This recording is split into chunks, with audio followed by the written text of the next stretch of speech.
Hello, dear friends. Please prepare a cup of tea and a comfortable seat to enjoy the story we have prepared for you today. The sun dipped below the horizon, casting a golden glow over the gathering as the guests took their places on chairs adorned with delicate white flowers and satin ribbons. The air buzzed with anticipation and emotion, everyone eager for the ceremony to begin. Ethan nervously adjusted the tie on his flawlessly tailored black suit, his gaze unfocused, fixed on an invisible spot ahead. Ethan, a 35-year-old music enthusiast and a dedicated vocal coach, had dark hair slicked neatly back, and the stubble on his face added a rugged charm to his otherwise polished appearance. Despite his inability to see, his radiant smile revealed the joy in his heart. Beside him, his best man, Oliver, his childhood friend and confidant, leaned in to offer quiet reassurance. "Almost time, Ethan. You look great, man. Sophie is going to be blown away when she sees you." Ethan chuckled nervously. "Well, at least one of us will get to admire the view," he joked, though a hint of sadness lingered in his voice. The past year had been a whirlwind for Ethan. Losing his sight had turned his world upside down, but it also led him to the love of his life. Sophie had become his anchor, a guiding light in the darkness. As he waited, Ethan's mind drifted back to the moment his journey began. It was a crisp autumn morning, just over a year ago. Ethan had been walking briskly along the sidewalk, headed to his favorite cafe for a quick break from his job at the music academy. The familiar aroma of freshly brewed coffee mingled with the earthy scent of fallen leaves. Stepping into the cafe, he greeted the barista with his usual warmth. "The usual, please, Sam." "Sure thing, Professor. One cappuccino coming up." Sam replied cheerfully. Ethan made his way to his favorite table by the window, a perfect spot to watch the lively streets. That's when he saw her. She was walking past the window, a vision of grace and beauty. Her long hair swayed gently in the breeze, tied loosely into a ponytail. A floral dress floated around her legs as she moved with effortless elegance. For a moment, Ethan forgot to breathe. She was the most captivating woman he had ever seen. Her presence lingered in his mind even after she disappeared down the street.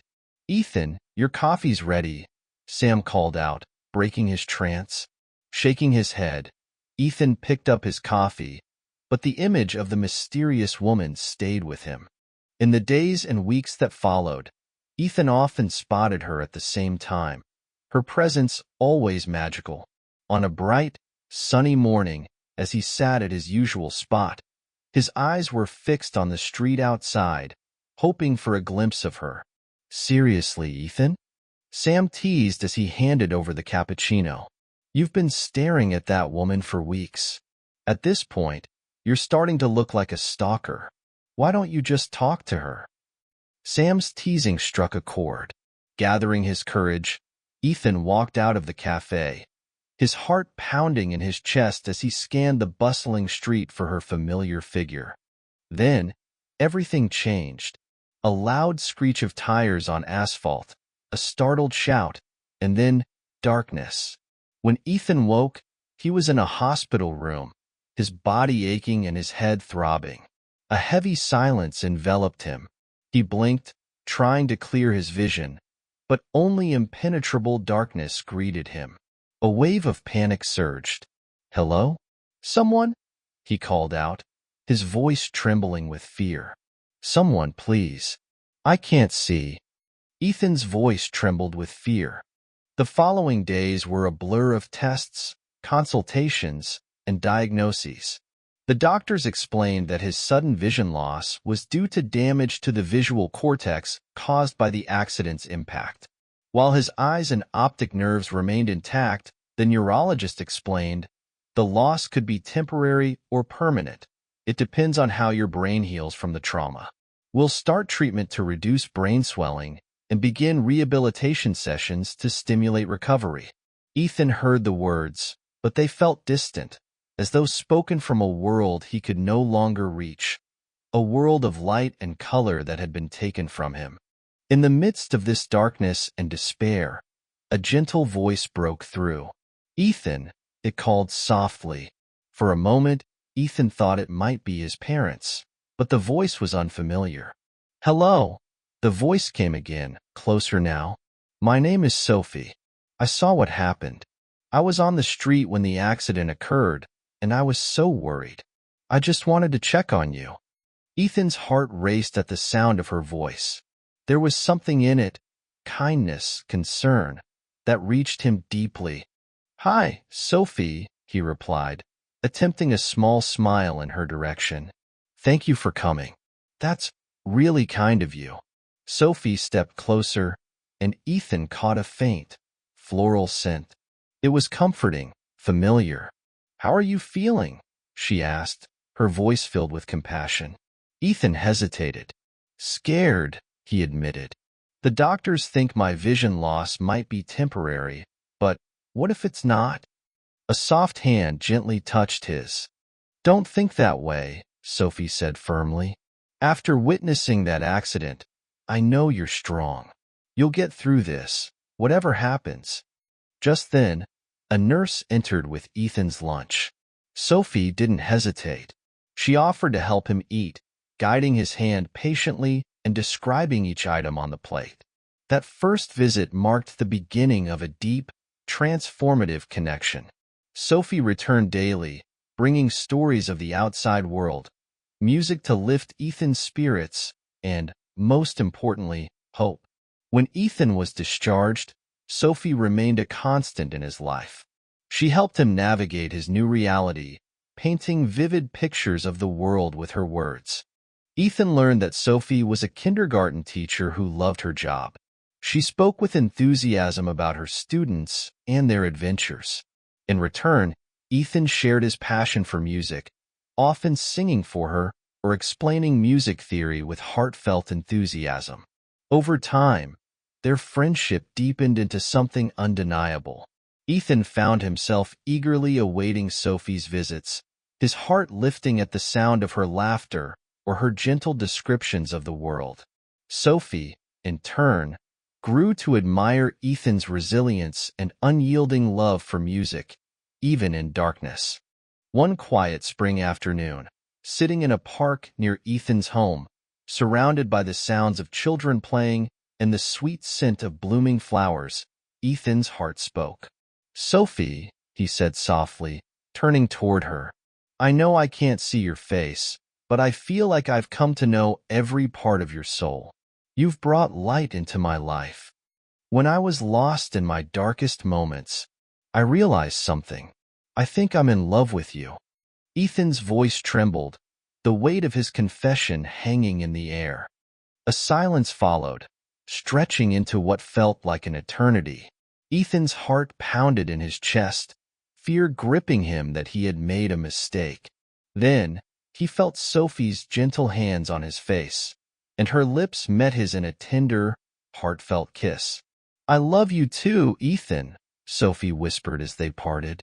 "From the first moment I saw you in the hospital, I knew you were someone truly special." With Sophie's unwavering support and love, Ethan gradually regained his confidence and returned to teaching music. She stood by him through every doctor's visit, every therapy session, and celebrated every small victory with him. 6 months after confessing his feelings, Ethan knew he wanted to spend the rest of his life with Sophie. With his father's help, he chose a delicate white gold engagement ring featuring a single, brilliant diamond. Ethan planned the proposal in the park where they had shared their first kiss. As they sat on a picnic blanket under a blooming tree, Ethan took Sophie's hands in his own, his heart racing. "Sophie," he began, his voice steady but full of emotion, "you've changed my life in ways I could never have imagined. You've shown me that even in the darkest darkness, there's light. I want to spend every day by your side, listening to your laughter, feeling your touch, loving every part of you. Sophie, will you marry me?" For a moment, Sophie was silent. Then Ethan felt the warm touch of a tear falling on his hand. "Oh, Ethan," she said, her voice thick with emotion. "Yes, yes, 1,000 times yes." As Ethan slipped the ring onto her finger, Sophie let out a soft laugh. "How can you want to marry someone whose face you've never seen? What if I'm not beautiful?" she teased, attempting to lighten the intensity of the moment. Ethan smiled, his hands gently cupping her face. "You could be an ogre, Sophie. It doesn't matter. I see what truly matters, what no eyes can see." With that, he pulled her into a passionate kiss. The months that followed were filled with joyful preparations for their wedding.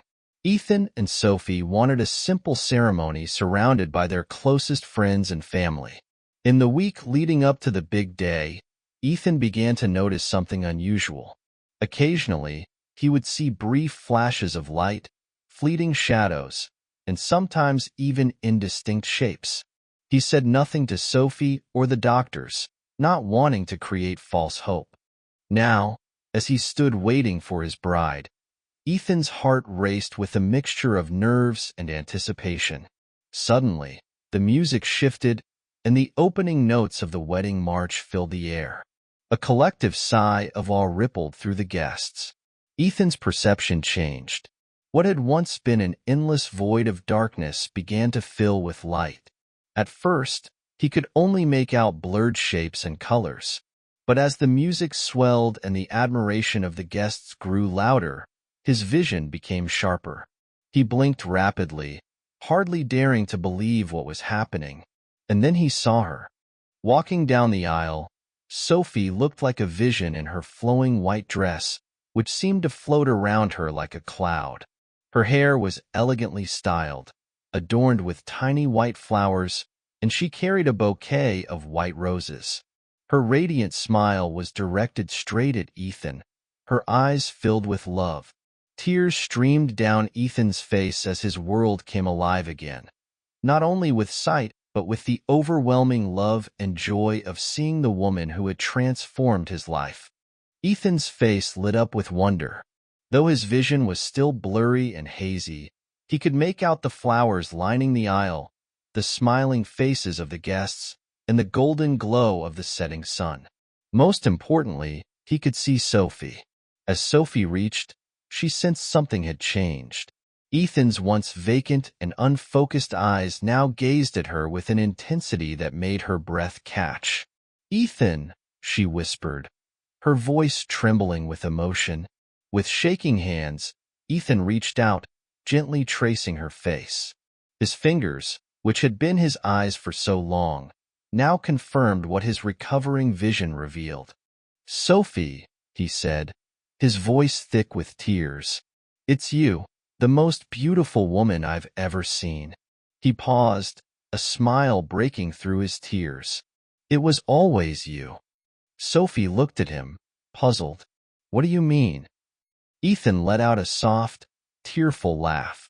"Before the accident, I used to see this incredible woman walk past the cafe every day. I admired her from afar, dreaming of one day having the courage to talk to her." He gently ran his fingers along Sophie's face. "It was you, Sophie, the woman I admired from the window, and the one who saved me from the darkness. They're the same person." Sophie gasped as the memory clicked into place. "The man at the cafe, was that you? I remember seeing someone watching me through the window, but I never."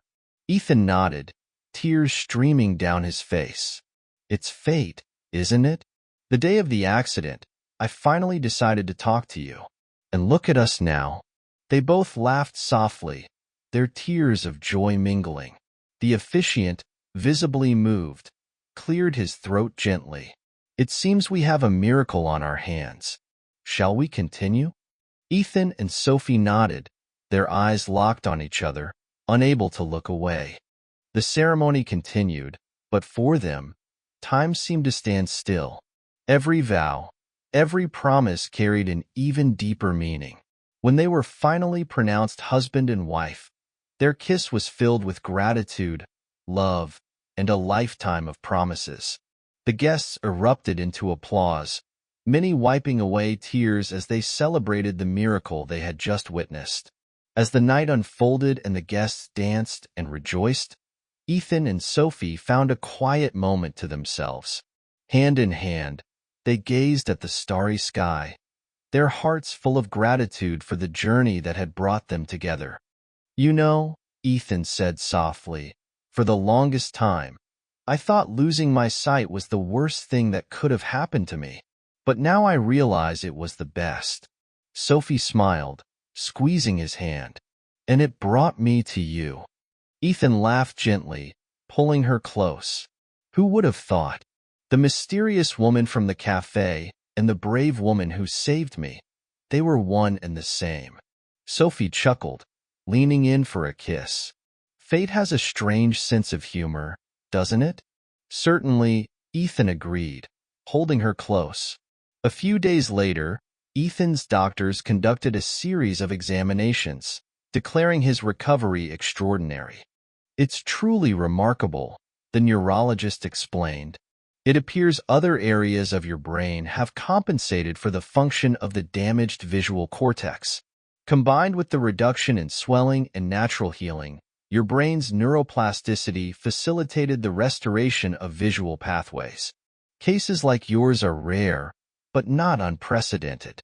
Ethan listened to the medical explanation with a quiet smile, but his eyes never left Sophie. For him, the reason for his recovery was far simpler. Love had healed him. If you enjoyed this story, please leave a comment and rate it from 1 to 10. And don't forget to check out the next video that's now appearing on your screen. See you soon.